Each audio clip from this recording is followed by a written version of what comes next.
Good morning, you filthy Jeets. Got an early morning banger for you guys. It is crispy right now, 64 degrees in Texas. Today's mission's gonna look a little, oh my God, almost hit a turtle. Oh, buddy's trying to cross the road. Hold on, I gotta help him. Jeez, I hope this turtle's okay. What is this little buddy thinking? I'm gonna see if I can help him out. Buddy, what are you doing? Look at this little guy. Look at this little ambitious dude thinking he can cross this big old road. Wait a minute. Hold on here. Well, it's not a real turtle, but it is a turtle. All right, so there was a turtle on the road, but it wasn't a real turtle. Matter of fact, even better, it was a turtle lure. Welcome back to another episode of Cheesy Corny Intros. My name is John B. I'm your host, John B. Good, are you ready? I'm dropping you in. So, today's objective is very simple and straightforward. I'm gonna fish this little body of water today with my my companion, who's currently nesting. Hey, how's it going, bud? We are going to see how effective and how versatile a $300 handcrafted turtle lure actually is. I know a lot of people who get these baits, they take them and they hang them on their... Don't bark at the cows. Hey, hey, you leave those cows alone. Hey, no, you leave those cows alone. Those cows are nice cows. I know a lot of people take... You guys ask why I don't bring my dog fishing. This is why. I know a lot of people just take these lures and they hang them on their mantelpiece and they never get used, they just collect dust. Meanwhile, I'm fishing one and I'm gonna see if it can actually do some damage today. All right, without further ado, let's get rigged up and start making some casts. Yeah, I know. Right? The intro's too long. Let's get after it. So I'll just give you guys a very up close look of the turtle right now. It's kind of interesting. It's got 5 joints total. 2 hind legs, 2 front legs, and the head actually moves side to side. And where you tie the bait onto is right under the head, which is kind of interesting. I would have thought it would have been up here, but I think that takes away from the actual overall look and style of the bait. So Milosh put the line tie right there, and there's legitimately 1 hook on this bait. I'm basically gonna need a fish to just really want this thing in order for me to get a hookup. I don't know. I mean, I think I can get smacked, but I think the hookups are gonna be a whole nother story. There's a fish. I got one. He's running with it. Got him. That feels like a decent one too, as soon as it hit the freaking water. Yeah, that's a big one. That's a big one. Oh my gosh, look at that rod bend. Oh my God, that's a toad. That's a really big fish. Welcome back to Texas. Could we do it any better way by just giving you a freaking giant fish? Don't come off. Oh, look at the size of that freaking fish. That thing's mouth is enormous. On the Mondo worm, ain't nothing like it. That is a very skinny fish. That fish is probably not even 4 pounds, but it has got some serious length. I really want to get a length on this fish, because if this fish was filled out, it'd be damn near like 8 pounds. Like, this is just an absolute freaking long fish. That is the longest freaking fish I think I've ever caught. I am super curious. I bet this thing goes over the bump board. That fish is as long as my bump board. Actually, it's just a tinge shy of it. Okay, that's a pretty good way to start the day. I'm liking being back in Texas. Oh, it's all I gotta say. It feels good to be back down south. What an absolute studly. Big fish like big worms, huh? Oh, real mean fish. Well, what do you say, Luck? That was pretty exciting, huh? That got real serious. That fish ate probably the simplest rig on earth. A Texas rig, not pegged, with a 5/0 hook. And of course, the Guggen Mondo worm. Justin's juice. And the rod I was using was the same rod that I'm throwing the big Tony the Topwater turtle on.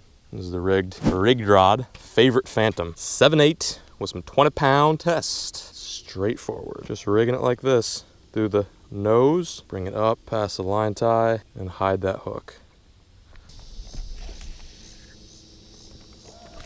Oh my gosh, that's gotta be a good one. I'm gonna spot lock. Definitely some fish out deep over here. That fish about took the freaking rod out of my hand. Oh, get over here. Boat flip. Yes, now we are talking. Oh, buddy, you've got some problems. This guy's got some issues. Look like maybe he got like smoked by a snapping turtle. Folks, he's got a ginormous Gosh, that looks pretty fresh. All right, dude, feel better. My God, look at that. That is serious. An inch higher and it would have gotten his eyeball. Time check for you peeps. It's 10:20 right now. I feel like I've got a nice grasp on the day. I know what they're eating. I've got some good fish under my belt. It's just going really well. And being that for the past like month, I've been fishing for everything but bass.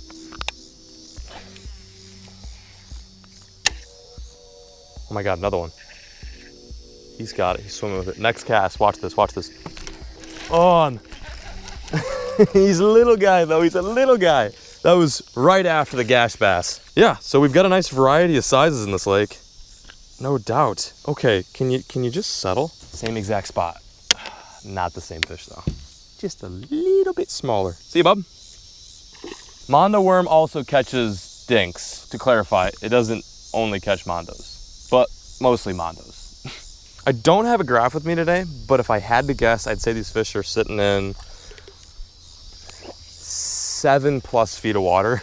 I've caught a few up shallow, but like the bigger bites have kind of come off the edge. They come about 10 feet off the bank. Maybe a little more, maybe like 20 feet in that deepish water. Seems to be kind of a trend up here, or I guess down here in Texas. These fish just kind of like, I don't blame them. It's so hot out here right now. Marsh ass times like 13 right now. It's not delightful, but they biting, and that's all that matters.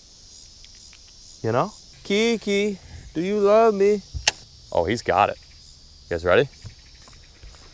Crack on him, butt. Oh, he was like this big. I think I have his jaw. I feel bad for that little guy. He did. Hey, I'm gonna put you up for adoption. Don't make me call Sarah McLaughlin. I will. I swear to God, I'll call her up right now. I'm fed up of your ass barking at cows. No more cow barking. No more cow barking. Hey, what did I say? Hey, I swear I'll do it. Is that a big mouth bass? Young man, is that a big mouth bass you have there? Oh, it's pretty deep still. Had to dab on them bass. You already know how it is. Stop me up, stop me up. I'll never stop. Oh, there's bait. Land ho. A little bit of bait out there, huh? I see you. You can't hide from me. I've got 20/20 vision. Oh, right into the freaking pile of bait. This could get really disgusting. I'm heading to the opposite end of the lake right now where the creek arm's at. And there's just a goofy amount of bait back here. Like I have not seen bait all day. Not a speck of bait. Over here, you got a bait cloud over there, bait cloud on that point, some more bait right below me. Freaking bait fest.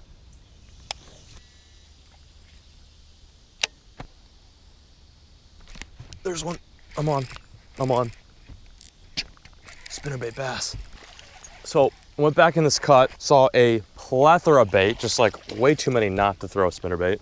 Tied on the spinnerbait. Of course, my 5th cast, I've got a bite. Oh, well, I guess I've got more than a bite. I've got a fish. First bite, first fish on the spinner. So they're eating on the bottom with a big worm, and they're also doing the whole spinnerbait deal. Good stuff, buddy. Thank you very much. All about finding what they're eating. Of course, they're not actually eating black worms, and of course, they're not actually eating spinnerbaits, but you have to find a bait in your boat, in your tackle bag, that represents what you think or what you've observed the fish are noshing on. That's all that fishing is. Like, that is fishing in a nutshell. Find what they're eating. Once you find what they're eating, then you're golden, literally. Because these spinnerbait blades are golden. Okay, now that I got that out of my system, let's talk about this turtle. So if you clicked on this video, you're probably here for this moment right now. Is a $300 hand-carved, hand-painted turtle lure worth the money? And when I mean, is it worth your money? I'm saying, like, if you have $300 to spend on a lure, would you spend it on this one? To be completely fair and blatantly honest, this is the first day I've ever used this lure. I've actually had this lure sitting on my mantelpiece for right around 3 to 4 months. So here's some background history about this lure. The dude that carved this thing, his name is Andrew. He runs this company called Malash Lures. It's a very unique company in a sense that pretty much all of his creations, I would actually say 100% of his creations, are designed by him and are completely original. Meaning he'll carve something, make a mold out of it, create resin baits, and then sell them to individuals. Or in this case, you can directly contact him, ask him for some sort of custom piece, and he won't even do the resin and just make you a custom hand-carved wood piece. Here are some of his past works. The guy is a lunatic. And when I found out about him, I was like, okay, I have to get on this. This has gotta happen. And after a few weeks of going back and forth with Andrew, we drummed up this turtle design. This is a one-of-one turtle right here. So this lure cost exactly $300. It took him roughly 4 to 6 weeks to complete. That includes thinking up the design, hand carving the design, painting the design, then finishing. Okay, so let's talk about action. That's what really matters in a lure, right? It's what triggers the fish, it's what gets the fish to hone in on your bait, and it's the deciding factor whether or not you're going to catch that bass that is staring at your lure. Spoiler alert, this thing doesn't have too much action. To be honest, I was pretty hyped for this thing. I thought it was gonna make a bunch of clanking in the water. I thought it was gonna have this insane motion when tossed into the lake, but it really is pretty underwhelming. There's not much you can do to this turtle to get it to move. It's like basically dragging a wet sock on top of the surface. And I don't mean that in a mean way. I just mean it in the sense that it doesn't really move in the way that you'd think a lure like this would move. Like, it's got all these moving pieces and joints, and I just thought it would go like this and wobble, but it really doesn't. It just kind of slowly scoots across the water. And initially I was thinking to myself, like, well, this is lame, this is whack. I thought for sure it'd be better action, but then I realized, okay, so every lure is meant to represent some sort of forage, or in other words, every lure is supposed to represent something that bass eat. So with a hollow-bellied frog, you're trying to imitate like a dragonfly or a frog. With a spinnerbait, you're trying to imitate shad or bluegill. With this, you're obviously trying to imitate a turtle. If the fish in this lake are eating turtles, they're going to eat this. And I was trying to think in my head, like, what does a turtle look like when it swims through the water? And all of a sudden I take a look to my left and I see a turtle head poke up. I'm like, all right, I'm now gonna watch to see what this turtle does. To my realization, turtles don't move that much in the water. They poke their heads up sometimes and they leave their shell underwater, but if they're going on top of the water, they just kind of scoot. Regardless, you can still definitely get bit on this thing. The one action that I found that looks the best when worked on the surface is just kind of like a little twitch pause motion. It does push a ton of water. So the action from the naked eye kind of is dusty, but what I will say is when it comes to matching the hatch and trying to get this thing to look like a turtle, it's pretty damn close to spot on. All right, now let's talk about gear. What do you need to use to throw something as meaty as this bait right here? I would recommend just about the heaviest bass setup you've got in your garage or boat. This rod's a 7/8 heavy rig rod, and then on here I've got a Japanese saltwater jigging reel. It's got a ton of line capacity for some heavy line, and coiled up on this reel I've got some 55-pound braid. I could even go a little bit higher too since this bait is heavy. It's no joke. It's a big piece of wood. It's not plastic, it's not balsa, it's freaking hand-carved wood, so you have to keep that in mind. You really have to be gentle on the cast. If you throw it too hard, your line will get all caught up in your spool and that thing could snap off. Luckily it floats, so it's not like it's gonna sink to the bottom, but still, you don't want it to go flying across the lake. The one thing that I dislike about the bait is the fact that it just smacks the water. Like, there is no subtlety when it comes to throwing this thing. If I were to like see a bass bust up there in that calm water, like, this would be my approach. I'd throw the topwater bait in there as soft as I could, and it just sounds like a cannonball hit the water. It's not a bad thing, but like sometimes it can spook the fish. Other times it can get them all riled up. It just depends on what kind of bass you're dealing with and what fish you're fishing for. I mean, you have to think about it. To an extent, this isn't even an lure.